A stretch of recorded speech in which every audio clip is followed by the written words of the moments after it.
My name is Bill Ball. I'm a founding member of the Sales Enablement Society. And the first thing I want everybody to do today is give yourself a little pat on the back for joining. So I'm going to do it. All right, thanks. See, we got this going.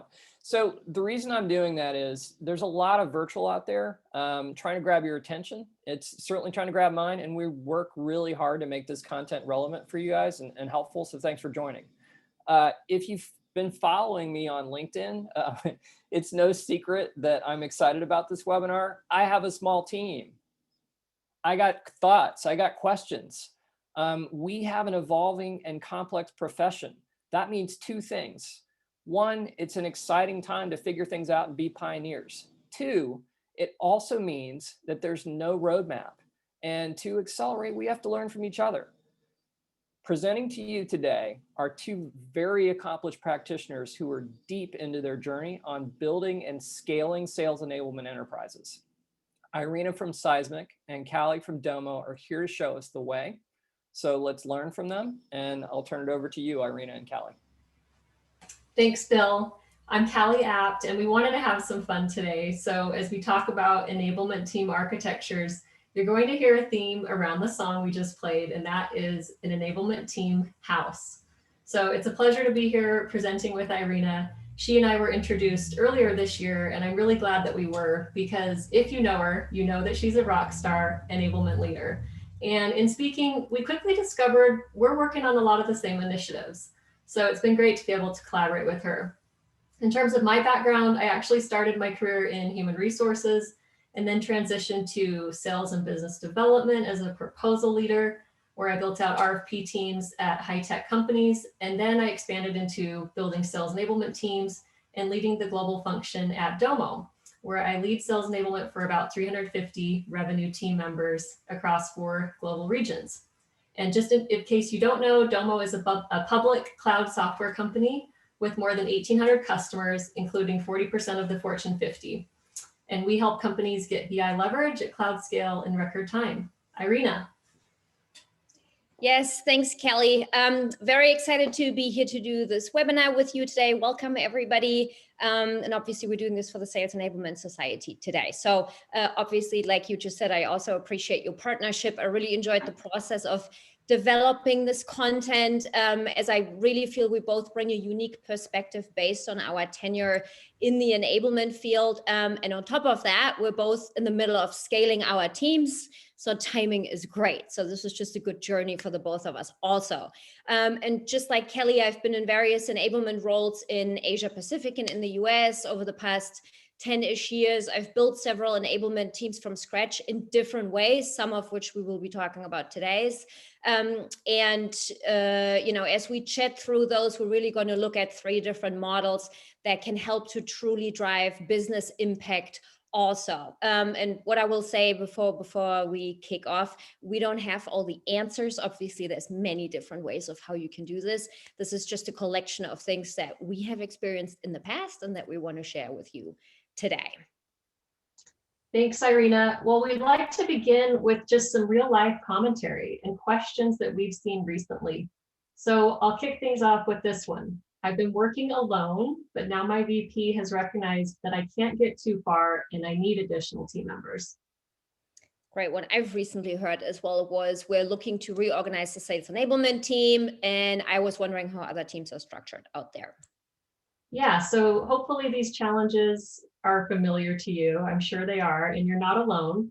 Especially during this pandemic, many teams are spread thin, and according to recent stats, almost half of enablement teams are hiring in the next 12 months.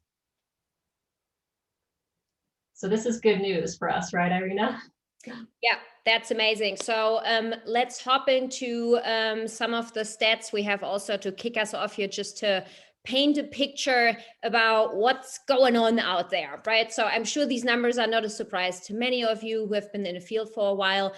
So overall, we know that companies are hiring enablement practitioners. And while this might have slowed down a little bit this year, we still feel there's clearly the need out there. And interesting enough, there's only a low percentage of companies that feel that the enablement is fully matured. Obviously, they can have different reasons, couple of which could be that, maybe enablement is new to the organization and you're still trying to figure out what enablement means and what it really does for your business. Or it could be that, considering we have a lot of folks new in these roles that are embarking new career paths and a new learning curve, that ultimately can also impact maturity just to the level of experience that these people bring along. Those are two amongst many others, obviously. But what's great to see is that we have almost 300,000 people on LinkedIn that now mention sales enablement in their profile. So that's great. And then there's over 11,000 that actually have it in their title. So that number has gone up a little bit also in the last couple of years. And for folks that are with us today that either have open headcount or that are preparing to scale their teams, that's obviously great news. So there's a lot of experience out there by now. But before we dive in deeper, let's hear a little bit from all of you. So Kelly, I pass back over to you. Yeah, let's see how you all are feeling about this in the trenches at your company. So I'm going to launch a poll.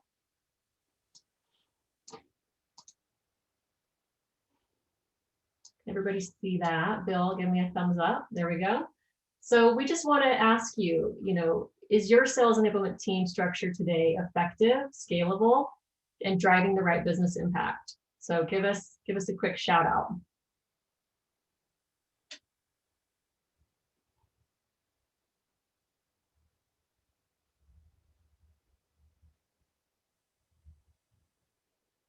Interesting what we already see happening. Yeah. Here. Maybe a little bit expected also. I think we're all sitting in a similar boat, clearly.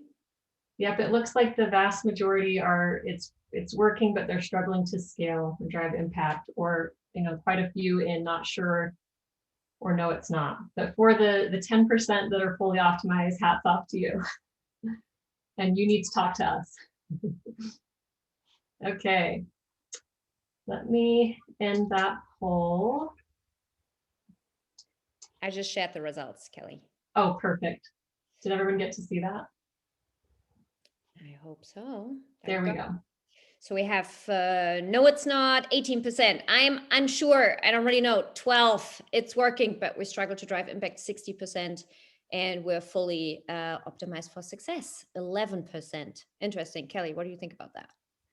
I think, yeah, there's definitely work to do and, opportunity for all of us to, talk to our leaders about what we think we need for the team to grow and to really drive that impact. Okay, so with that, many of us have been working from home for going on 8 months during this pandemic, and I was fortunate to have just moved into a new house about a week before the lockdown. And Irina, I think you're in the midst of a home renovation yourself. So if you're anything like me and Irina, while you've been working from home, you're thinking about all the projects you could do on your home to improve it. Plus, many of us have been binge watching home design shows during this pandemic. So I think it's safe to say we had houses on the mind. So all of this led us to a really fun way to easily summarize 3 enablement team architectures to consider. So we have the studio, the single family home, and the multifamily home. And we're going to explain those models in just a minute. But first, Irina, do you want to talk about why assessing your current team structure is a valuable exercise? Yeah, absolutely. So again, to make this a bit more fun, we're just using this analogy today because we all, have to stay home. We can't really go out much. Plus, we're all moving. So we're like, that's the thing we're going to roll with today. So it's really going to be about how you're going to architecture your enablement home and 3 different architectures on how potentially this could be done. Again, with any architecture, obviously homes might look different for all of us, right? So this is just one way how we're looking at it today. So if you're a new practitioner, this is your first enablement role, your 1-person show, this might be the topic for you because you might have thought about it, didn't feel as urgent yet, and this might kick off your thoughts in the right direction. Just the early education on possible team models that you can use in your organization as you develop your enablement ecosystem that can be incredibly helpful as you develop a long-term view and vision for enablement early at your company. And then really, if you're seasoned, which I'm sure we have a lot of folks today as well. They have been doing enablement for a longer period of time. Maybe the session could be helpful to just drive a little bit of self-analysis if your current team model is effective, if it drives the right business impact. We had a lot of folks say, hey, mine might not yet. We struggle a bit to get there. And you can also explore some other possible models and architectures that you can lay over what you're currently doing. So there's a lot of flexibility there that we will look at today. Good. And as we move on, so again, personally, I don't think there's one right way of doing this. However you decide to architect or structure your enablement team, that comes down to your organization's needs. And really what this does is you start to analyze, hey, are we doing this the right way? Is this really effective for what we're trying to accomplish? A few things happen. So really you can increase work efficiencies overall. And then also a lot of people see enablement as a long-term career path, might be new in the role. And if you hire folks that are fairly new to enablement and you offer all the coaching and the guidance and you train them up, we want to make sure we actually give them a career path also. And then finally, it'll also allow you to align your team structure closer to people's strengths. So because a lot of folks are new in this discipline, sometimes you might not know what people are good at. So by allowing them to just dip their fingers in different areas, this really allows them to also see, hey, what am I good at? What do I really like doing? And some of the structures we're presenting today will actually help you do that. At Seismic, like I'm currently layering a second model over one of the models that we're going through today. Also, same situation, providing more career path, more opportunities for people on the team. So hopefully some of you can identify with what we're running through today. So with that being said, Callie, let's talk about it. Perfect. Yeah, I love that you brought that up because I think it is smart, Irina, to give your teams lots of things to try and see what they gravitate toward and what they really excel at, and then, you know, create that career path for them. So what happens if you don't structure and elevate your sales enablement team? And even more importantly, communicate what the structure needs to be to the C-suite. As Irina often tells me, you will be seen as the fire department, which is not what we want. So there are many risks, including stunting your team's growth, being seen as not mission critical, and even team burnout. But I just had a quick lesson learned around this that I thought I could share with you. In one of my roles, I was supporting the revenue organization in the CRO. And at the time I was building a business case for my boss, explaining why I needed to expand my team and the additional value that I thought that we could bring to the organization. And I had my compelling business case and I had it all ready to go. I was a little nervous to ask for more resources though, if I'm being fully honest. And around this time, I had a meeting with our CRO on some other topics, and he mentioned something that made my jaw drop. He hadn't even seen my business case, but he mentioned that he had recently assumed responsibility for a new region and a new team. And he shared that he was thinking my team should grow by a few people in order to enable those additional teams. So I was in shock. I had all of my information ready, but he preempted me, and it made me realize how important it is to just closely monitor the organizational changes going on around you and take advantage of every opportunity to grow when the teams around you are enabling are expanding and changing. So if you've already proven your team's value, which in this case, he thought I had, and you've done your research, you have the business case, don't be afraid to ask for the headcount. So now that you know what not to do, let's fully introduce the 3 enablement team architectures. So we alluded to this a little bit, but first is the studio, a small but efficient model to suit a variety of needs. The second is the single family home, a way to serve a variety of different internal audiences. And the third is the multifamily home, so a way to create a force of enablement domain experts. And Irina, do you want to talk about the studio, or should I say the 3 Ps? I think people are going to find this very interesting, especially if you're at the beginning of your journey. Sure. So we're kicking off with the studio just because it's small, it's cozy. You know, most of us, either if we're just one person or some of us might have 2, 3, 4, 5 people, maybe up to 10. This is a great place to start.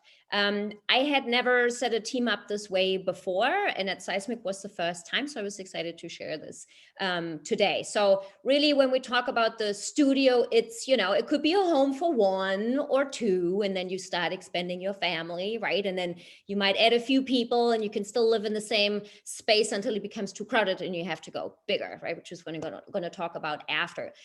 So really in regards to just the architecture of the studio, Kelly, if you want to go one slide back. So you're super closely connected.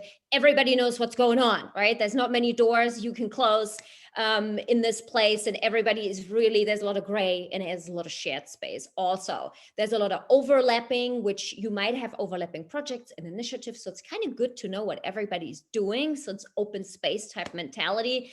And like I said, obviously, sometimes it becomes a bit too cozy, and then you have to start looking at, hey, we need a few more rooms because people got to go close their doors, right? So that's roughly where we are. So if we're looking at the approach for this, what does this look like when we actually put this into practice? We're looking at what I'm calling the 3 Ps. And as my team at Seismic and we came up with this as we were looking at, hey, what's the best way for us to be a little bit creative on how to structure our team? So really it allows people to grow in different areas.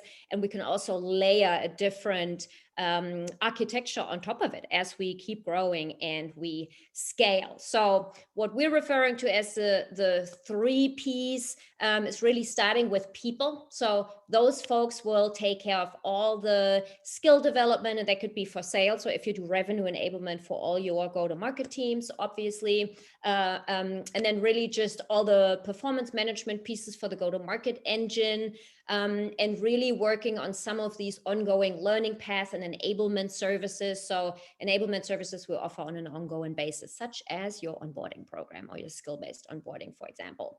Then we have our enablement project team. So I personally love this. I hadn't never set it up this way before. So it's been a really interesting journey, has proven to work for us really well. So that's a team that takes care of all the ad hoc situational programs, and they also manage strategic enablement initiatives and special projects. So very interesting role, works really well. It's really supporting the product and the people side. And that's like the folks that have their hands in a lot of different places. And then lastly, we have our enablement product team. So as Kelly and I, we both work for technology companies. For us, this is a really, really important team. That team should be technical in nature, and they really take care of our internal enablement tech stack, but also all of our technical enablement in regards to our product that we're doing.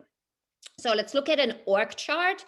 This is just one example of what it could look like.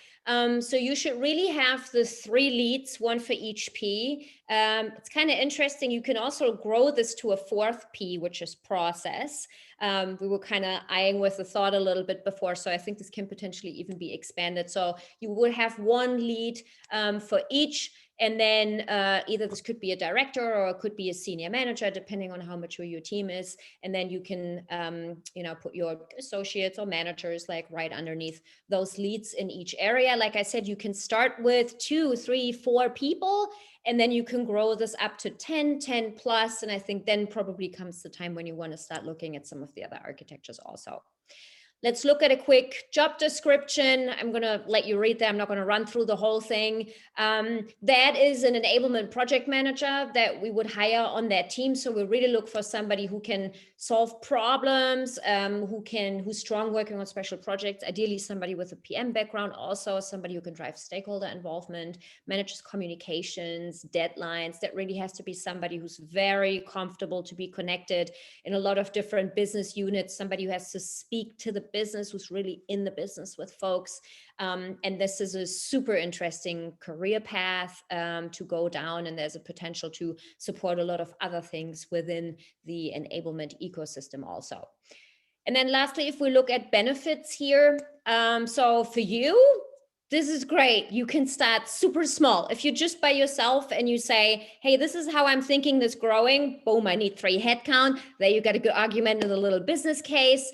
Obviously for your team, you can let people have areas of expertise. It's not like, oh, everybody does a little bit of everything. So really allowing them to find their strengths. And then for your company, everybody knows kind of who does what, like who do I need to go to when I have questions. Again, just removing some of these gray areas and start to really streamline responsibilities a little bit more. With that being said, Kelly, I'm letting you run through our next option that we're presenting today. Great.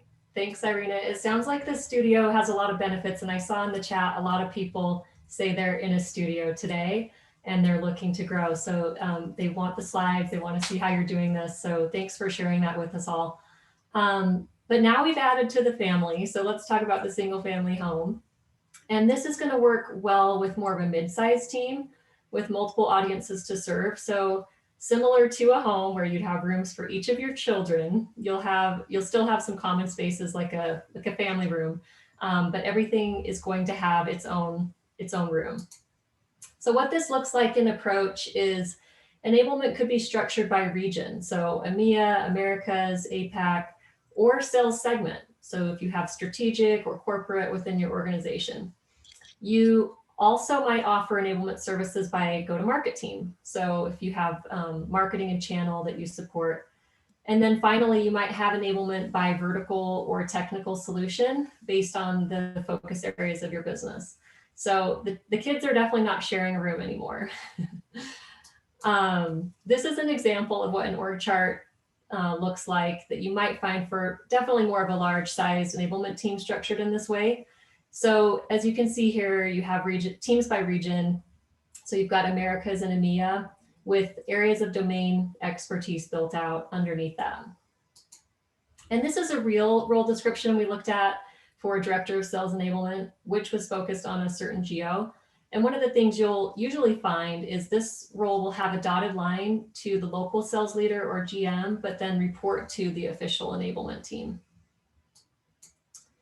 And there are quite a few benefits to the single family home or audience focused enablement architecture. So if you're aligned to a specific audience, it's going to be very easy to know what their priorities are. And it's going to be easy to drive adoption and outcomes for your team without conflict. So if you find your team is constantly balancing competing audience priorities, it might be worth considering segmenting into something like this. Irina, do you want to go through our last model? Yes, let's look at the last one. So you might find yourself in a situation where the single family home is not working so well anymore. You've gotten bigger, you might be in an enterprise, right? You might not be in a small startup, like things have grown. You need to create more space. That means it's time to just scale up, right? We have to take it to the next level.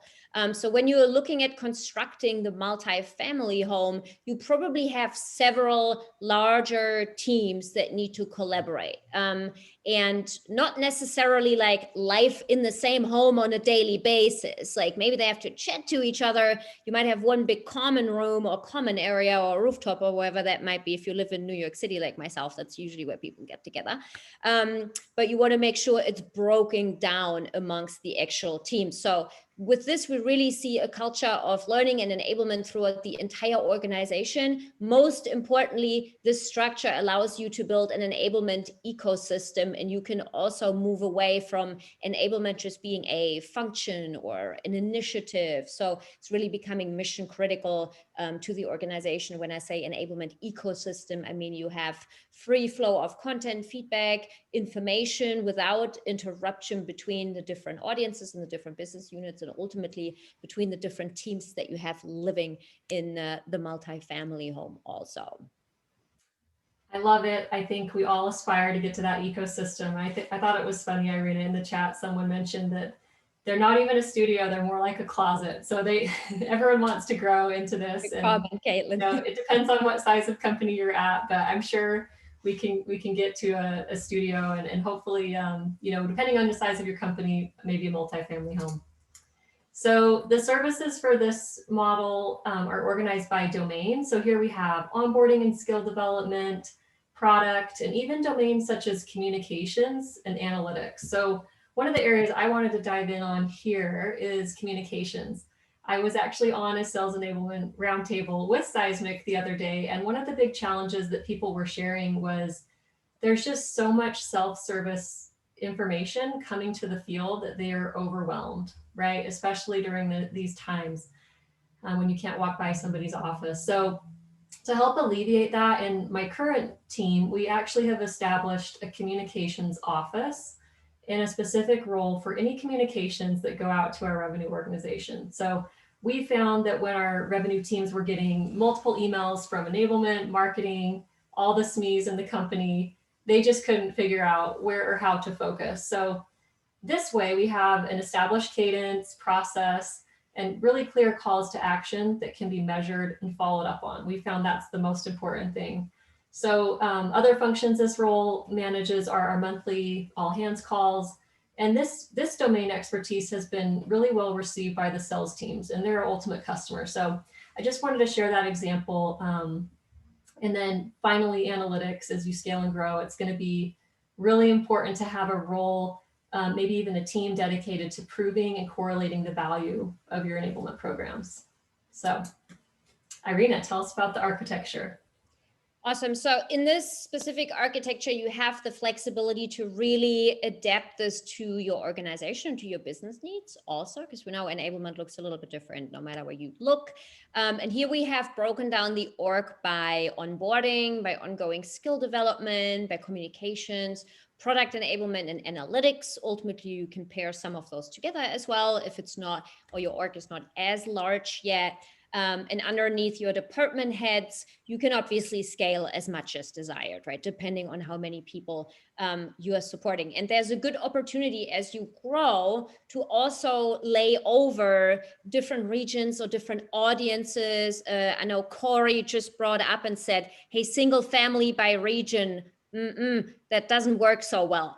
So I would agree with you. We picked this as an example, but sometimes what happens is if you have different regions, people don't talk to each other anymore, right? So it's about the opening up those communication channels. So sometimes when you look multi-family and you layer two things on top of each other, you might have this concept broken down by a region, right? So you have regional heads rolling up into your head of enablement, and then you have your program specific pieces underneath. Now, if you're in a large enterprise, that might totally be the way to go. So you still have the regions communicate with each other and you have regional heads that roll up, but you still be able to drive that domain expertise and have those guys per region also work together. Because if you think about it, if you onboard somebody in Sydney, in Singapore, in Frankfurt, in New York, you all want them to go through the same experience, right? And that's the same for all the other programs. So thanks for bringing that up, Corey. I think that's a super important point here as well. So Kelly, I'll let you run through one of the job postings. Yeah, thanks for bringing that point up. So this is a common description for a domain expert in onboarding. And this person would have flexibility to build a full strategy and program around onboarding and tie into the overall enablement team objectives. So this is a great place where many people start their careers, I think, in enablement. You know, there's onboarding is a critical function. So, you know, then you can kind of grow and oversee the domain of onboarding for a larger team. So it's a great career path. So let's talk benefits. Good, great. So really, again, three things here for you. You can let teams build and run their own strategy, right? Ultimately still under the same head, but just gives people more independence as well. And, you know, your team has the opportunity to have clear ownership and domain expertise also, especially as you get larger. Again, it's about building those career paths, right? Some people might be good at different things and you're just giving different options. It's also empowerment for your people. And then lastly, you will really be able to build an integrated, consistent, and high quality program that, again, allows the creation of this enablement ecosystem in your organization that I was talking about. So we're no more fire department. We're like a highly strategic part of the organization overall. Excellent. Well, now that we've gone through the three models, we wanted to see how your current structure aligns to what we've talked about. So I won't forget to share the results this time, Irina, but let's launch the poll. Let's see here.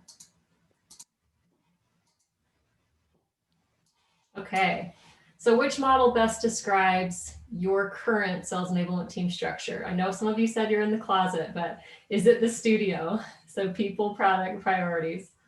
Are you the single family home? So you're supporting audience, geo, sales segment or vertical, multifamily home, organized by domain, or none of these. And we'll give you just a couple more minutes to answer, and then we'll share the results and talk about it.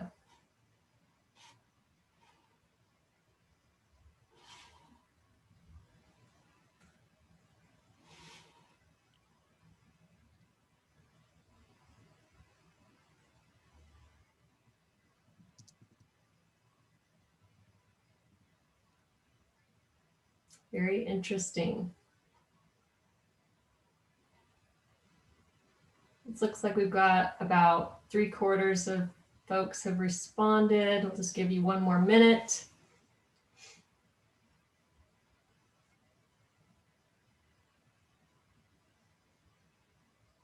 People are still answering. All right, should we go ahead and share? I would say so. All right, Irina, do you want to talk about this? Sure. Okay. Interesting. I was reading some comments in the chat also. So it seems like a lot of you are in the studio. That's a great place to be, right? There's room to grow. And a couple of folks closet or studio, which sometimes if I think back to my first studio when I was a student, that was a closet. So there wasn't really much of a difference there. And then we see multifamily home 26, none of these 23. So that's pretty even. And then some folks by audience, 13% in the single family home. So I think this is great. I think we have a little bit of a breakout between the different architectures. Hopefully for folks that said, hey, none of these, you might either be by yourself or you might be, I haven't thought about a structure yet or where to take it. So hopefully what we talked about today gives you just a couple of things to think about how you can start building your business case and asking for headcount as well. Perfect. Well, should we go ahead and do a summary and then we can go through and answer any questions people have? Yep, so yep. Yeah, we hope this session caused you to think about different ways you might structure your team and how to build it for the long term to create an impact that you can be really proud of. Yeah, and just a couple of things from my end, and then I'm happy to jump into questions. I wrote a couple of things down already that came through in the chat. Again, this is just 3 ways of how you can do this. I'm sure there's a lot of you out there that have experienced this in a different ways, that have worked in different environments with different obstacles, that have broken it down in different ways. Kelly and I were super interested to hear about that. Today we might not have enough time, but ultimately, if you want to reach out to us on LinkedIn as well, we're very happy to connect. And as you know, this community is really great where we can all pick each other's brains. So with that being said, we'd like to answer some of the questions that you might have. I'm actually happy to kick it off with one, if that's okay. Sounds great. That just came through in the chat, and that was from Hannah. And Hannah was asking about the studio, I believe. And the question was how we differentiate between a product marketing manager and an enablement product manager.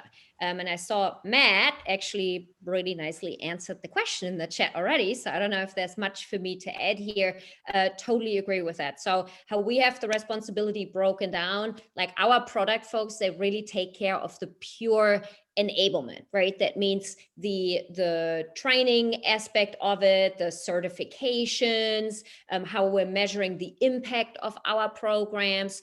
They are also producing enablement content, but they would not be touching anything which is product messaging or new intro decks around products. Like that all comes from our marketing folks. So it's a little bit on the content front where we're drawing the line as well. And that ultimately requires a super close collaboration generally between enablement and marketing, but specifically between those teams. And how we've done it at Seismic, like we sat down and we said, this is how this is going to go, right? So we do X, you do Y. Here's where we draw the line. That set responsibilities out of the gates really clearly and has worked very, very well. So we drive very close collaboration.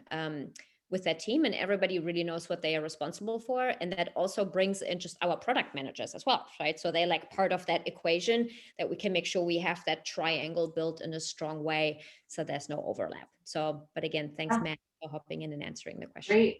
I can pitch this next question out to, maybe we can get Bill to weigh in as well, but this question was from Robin. How about an enterprise sales enablement that probably should be a single family home, but is more of a subdivision of multiple homes that are too walled off? So how do we break down the walls, open up the windows and doors? And, you know, if it's become too siloed, how can we increase the collaboration and communication? So I think that's an excellent point, which is why we call it, you know, multifamily home, you know, it's still together. So Bill, Irina, curious, what are your thoughts? You know, if the company has grown a lot and they have these different silos, how can they break those down? Ladies first. Ladies first. So, you know, in the end, for me, this comes all down to communication. I've been myself in the situation where I built enablement and I was like, I'm doing all these amazing things. It's impacting the business, yet I wasn't telling anybody about it. So nobody knew. And I'm like, why is this not going so well? My early days with zero experience in this field, I think we've all been there. So I think so I have communication built in my enablement charter. There's like a whole communication plan of how are we communicating with our executives. So we have an executive advisory board at Seismic that I provide feedback to and educate around initiatives, what we're doing each quarter, our objectives and key results and all of those fun things. But then also, how are we communicating with different business units? How are we communicating amongst our team? So there's a cadence that we have agreed on with the team in the beginning. What are we reporting on? What are we doing in our team meetings? That's all very, very structured. That might be the German in me, but in my world, there's a lot of structure. And then also, how are you communicating just to everybody in the business? Like people that you might not be enabling, right? So have you hopped on, you know, how have you defined enablement in your organization? Have you hopped onto your company all hands call so that people know what you're doing, right? It's just this whole, I feel this education through communication. That's like the key for me, right? Because we all feel we do these great things, but if nobody knows it, you know, it's a bit of a problem. So probably in a nutshell, that'd be my answer to that question. That's I'm a great. simple guy. So I'm going to provide a simple answer here. The analogy, and I rarely use sports analogies, believe it or not. But when we're talking about these multiple functions of sales enablement working in silos, it makes me think about a sports team that's used to making it into the playoffs and then suddenly like gets dashed. You know, they've got a lot of great players, but they're not all working together. You did something before you got to this place. This is a back to basics moment. And as Irina mentioned, it's communication, right? So how did you originally work as a small team and pull resources from HR and get marketing on board and start to get aligned and build a common vision? So we've got to not only communicate, right, but we need to establish some kind of common vision. What's our mission? And then we start rowing together a little bit more. There's your simple.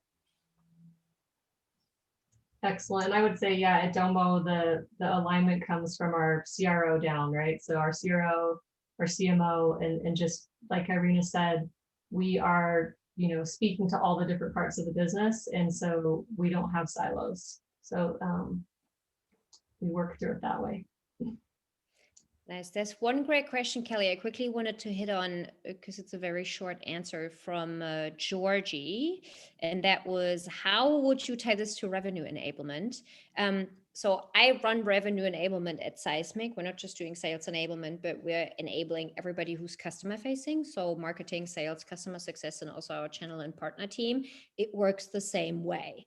So the 3 Ps, what we've done, like I said, we layered over 2 different architectures. So we're structured by the 3P. Now, as we're scaling, next year, we probably might get bigger, but we have an audience layered on top of that for, you know, revenue enablement, right? So that we make sure we have people that are audience focused as well as we start to grow more into the structure. So everything that we talked about, you can break it down either for your sales audience or really for your entire go-to-market or revenue audience also. So I just want to pick that one up because that was a fairly short answer. Yes. And of course, we talked about if you grow, you can start to segment that into a partner team, enablement team, a, you know, a enterprise enablement team, you can really start to do that as you grow and scale. That's a great question. Thanks for that. Let's see, what else? Bill, anything you want to pitch over to us? Sure, I'd be happy to. So, because there's a bunch, and I think what's special about this experience is you guys put yourselves out there, right? And you said, okay, here's some ideas, and now we've got a lot of people reacting to them. So I'm going to give you a softball one first, and then we're going to dive back into some of the bigger questions. So April put in the Q&A panel. You may have mentioned this, but how many people are each of you supporting? Oh, great. So for me, it's about a little bit over 500 right now. We're still a fairly lean organization with just about 1,000 people right now. But ultimately, with headcount growing, et cetera, that might become a little bit larger in the future. Yeah, and at my team, or my company, it's 400. So revenue enablement, partner, sales, CS, all those teams. About the same. Mm-hmm. So Sung says, how do you see sales enablement differing from sales ops or rev ops? At her company, sales enablement is part of sales ops, and the line seems to blur every day with marketing. She didn't see that in the models that we presented, but I think that's also sort of a philosophical thing if one of you guys want to take that. Yeah, I mean, I can just answer my own experience. I've always been part of sales ops and enablement, so under our chief revenue officer. So I haven't, done sales enablement on the marketing side. So I don't know, Irina, if you have experience with that, but I've always been on the side of enablement and ops. Yeah, same. So I said between sales and ops. Right now it's revenue ops, same as you, Callie. So quite frankly, I have never really felt like a lot of tension or gray. Maybe I quickly hit on how we have defined enablement at Seismic that might make it a little bit clearer. So for us, the 4 areas that we focus on is 1, enablement services. Those are all our scalable ongoing programs like your onboarding, competency-based hiring, skill-based development, and all ad hoc enablement services also. Then we have processes. So anything which is, like your sales process, methodology, same for the CS group. We're also designing, implementing, rolling those out and drive accountability. Then we manage our entire enablement tech stack. So the CRM is not part of that. That's where we would draw a line. So those are really the tools that people use to get enabled or develop their skills that are aligned to our enablement programs. And then the last one is content, which means not us building content, but sitting on the table with marketing when we're building new content for our go-to-market team. And then for us to build enablement content based on the things that they are producing. So that's where the line is. So those are the 4 ways. And we don't really see any overlap with the revenue ops team here. And I know you said, hey, with marketing, there's also a blurry line. Put those folks on the table. You can talk this out. You're going to have this again and again and again and again. It's really tough, unless you really define who does what. So everybody knows, hey, what's my swim lane, right? I was just going to say, we probably went through that process earlier on at Domo, but I think it is important to define marketing versus sales enablement. So, marketing provides the content, they provide the go-to-market strategy. You're playing off of that, you're leveraging that content, and then you're enabling the team on that. So it's very different and distinct. You shouldn't see yourself as the one, creating the content. And I think it's a great point, Irina, just sit down and discuss and make sure you're on the same page and aligned. So it doesn't keep happening. Yeah, you don't want to do 2 big jobs at the same time. If you're producing marketing content and you're enabling, if your company pays you double salary, happy days, but otherwise that shouldn't be going this way, right? You should normally kind of split this up as you grow, right? Because those are 2 big things to manage at the same time. So yeah, Bill, what else do we have? So I just wanted to comment on that. I mean, one thing that I'm hearing that's just consistent with you guys, and again, I think it comes back to probably when you're early practitioners, you were probably the people in those meetings that said, when a topic came up, hey, shouldn't so-and-so also be here, right? If we're not including if we're not driving that communication, then nobody else is going to do it, and we wind up with the silos, right? Georgie asks, can you, and this is big, you guys, so feel free to address this as a high level kind of question. Can you share your thoughts on coming up with an enablement charter? Does it come from the blueprint? Good question. Okay, you want me to go first? Yeah, go ahead. So like the charter is a funny thing because sometimes people come and say, do you have a template? I'm like, yeah, I can give you a Word document. That's great. But if you just fill that in and stick it in a drawer, it's not going to do much, right? So for me, the charter is, yeah, you want to write some things down, but this is also correlated to actions that you're taking, right? So it's almost like your high level strategy that then starts with action. So what should be in your charter is your enablement roadmap for the year, right? Strategically, where you're planning on going when you think about ongoing enablement services and ad hoc enablement also. What audiences are you supporting? How do you define enablement? Who's in your enablement executive board? Who do you need to report back to? What are you reporting on? Like, so your entire ROI structure. Who's in your enablement advocate team? If you have a champions team in your organization that is supporting your efforts. And right? And then the communication cadence, obviously, how are you talking about things? How often? So the charter is a little bit bigger than just my little piece of paper ultimately. And how you're structuring your team, for me, that's a portion of your charter. Like that's in mine right now, how our team is broken down and who does what and how we laid out responsibilities. Because your charter is a good way for you to communicate. Also, you can share this with people, right? So you can say, hey, this is how we're rolling for the upcoming year. So yeah, that probably in a nutshell would be my answer here. Yeah, I was just going to add one point.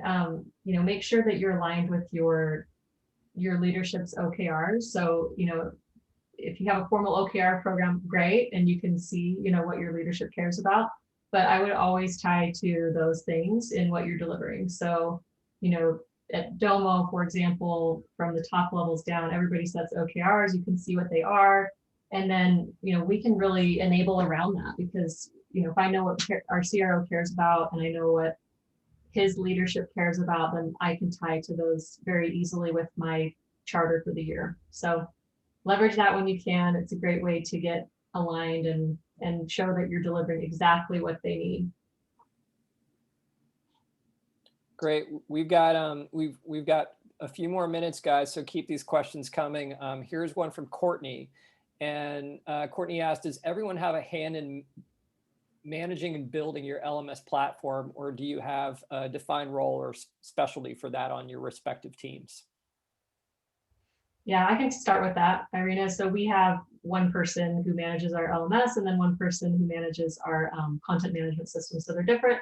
And yeah, that person, enables the field on it. They do the governance, they, train and all of that. So it is important to have somebody really focused on that. And then Irina, do you want to talk about how you do it at Seismic? Yeah, for us, it's a little bit different. So from the vendor perspective and enablement around the LMS and communications, like that sits with our product enablement team within the 3Ps. So those folks take on all of that. When it comes to content creation, that also sits with our people team who builds out a lot of the content for our ongoing enablement services also. So we have different people across the board that create to a standard that we have set, like format standard, layout standard. So everything is in line, but the baseline of the LMS is managed by our product enablement team that owns the enablement tech stack. So I've got one more from Hannah. I think this is the same Hannah who's been asking a lot of great questions today. I'm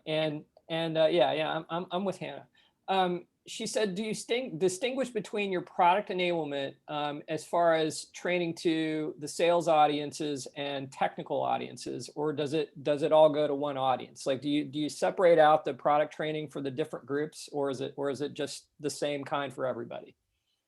Yeah, we do. The folks on that team are highly technical, like know our product really well. They're also great facilitators, right? And speak the sales language. So the content is different in nature. So if we enable, say, our sales engineers or our customer success managers, we go way more into technical depth than when we're enabling the salespeople because they don't need that much technical background, right? And again, building that content also happens then in collaboration with the product marketing team. And that's how we're aligned. But yeah, definitely one more technical, one less technical. Yeah. Yeah, and same at Domo. We like to follow a process of getting out, our AE type training first, then we do a deeper dive technical training for that, audience. And then we do our partner enablement. So they're all separate to make sure that you're addressing, what's in it for them. So for each of our trainings, we always make sure that we start with what's in it for that group, because they're going to be motivated different ways. They have different roles. So it's just really important to define that and make sure it's role specific. It's an important thing to think about, right? And I think that's also part of our job to manage the flow of information to our fields, right? In the sense that, like, if we expect salespeople to be the expert of everything, that is a massive, massive expectation. The thing that I learned a long time ago when I was selling was that salespeople need to know enough to be dangerous. And what I learned when I was in sales enablement is salespeople need to be expert on their customers. And so, that's my 2 cents on that one. But I think it's interesting how you guys parted that out and how you're so deliberate and intentional about that in your practices.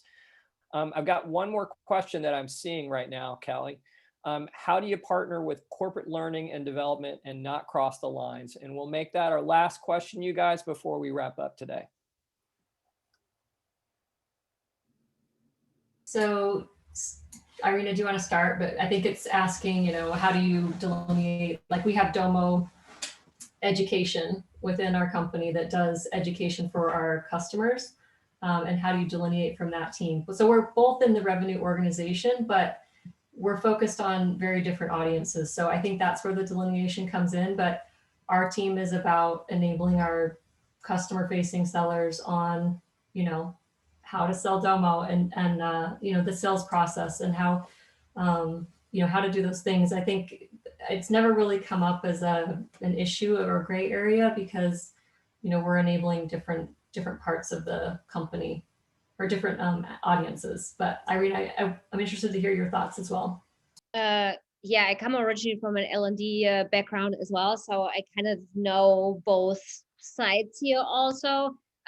So I think the key for me is, and that's how we have it set up at Seismic also, is that everything we touch has to do with functional competencies and skill building, right? So folks like us, we sit in the business, we understand the business, like we need to understand how the things that we do impact business outcome. Like if I'm not a revenue generator, but I'm a revenue driver.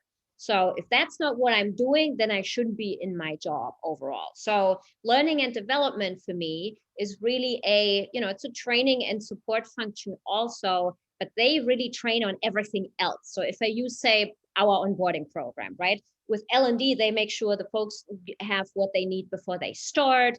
Then they go through like the HR onboarding. This might be company culture and meet the executives and like all of those fun things that we want to give people in their first few months with us. But when they then come into our program, which we have nicely aligned, that means now we're drilling into skills. Now you understand what your targets are and the goals that you need to hit. Like we're looking at ramp, like L&D, sometimes they might be enabling this way also. So it's a bit of a gray. But if you would draw that line, like that's really where it would be for me, right? So once it taps into the whole skill business impact piece, that's when we come in, right? And then ultimately we touching all the audiences that are touching the customer. L&D would do this for everybody, right? You could have a product person that comes into the organization, somebody in finance, somebody on your legal team, or we wouldn't really be doing anything with those folks. We're only focused on the guys that are touching the customer. So but I understand sometimes there's a little bit of gray. Can be. Yeah, one of the things that we do, I'm sure you all do, but as part of your onboarding, you can bring in your L&D team to do, an overview of your product or what you sell, because that's really important. So if you have a certification on what you sell, they help us administer that part. But it is different, like Irina was saying, once you get into skills development and things like that. So it's definitely part of our onboarding, but it's very delineated. And sometimes you see this also live under the same head, right?